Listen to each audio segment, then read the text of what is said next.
Israel Iran সংঘাতে মার্কিন সম্পৃক্ততা নিয়ে উত্তাল ওয়াশিংটন, হোয়াইট হাউসের সামনে বিক্ষোভ।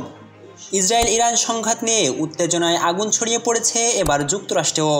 বৃহস্পতিবার হোয়াইট হাউসের সামনে জড়ো হন শত শত বিক্ষোভকারী। তাদের সোচ্চার দাবি, এই যুদ্ধে আর না জড়াক ট্রাম্প প্রশাসন।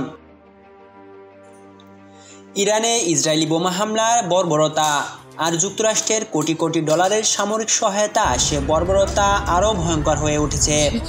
আমরা চাই না আমাদের করের টাকায় যুদ্ধ হোক, এই আগুনে যুক্তরাষ্ট্র জড়াবে না। মধ্যপ্রাচ্য ইতিমধ্যে যুক্তরাষ্ট্রের 3টি বিমানবাহী রণতরী মোতায়েন, যদিও পেন্টাগন বলছে তা প্রতিরক্ষামূলক। বিক্ষোভকারীরা আশঙ্কায় এই যুদ্ধজাহাজ কি কেবল দেখানোর জন্য। ইস্কারমুচি বলেন, ট্রাম্প সিদ্ধান্ত নেন মুহূর্তের ঝোঁকে, কোনো কৌশলগত দৃষ্টিভঙ্গি ছাড়াই। আর নেতানিয়াহু সেই দুর্বলতাকে যুদ্ধের অস্ত্র বানাতে চাইছেন।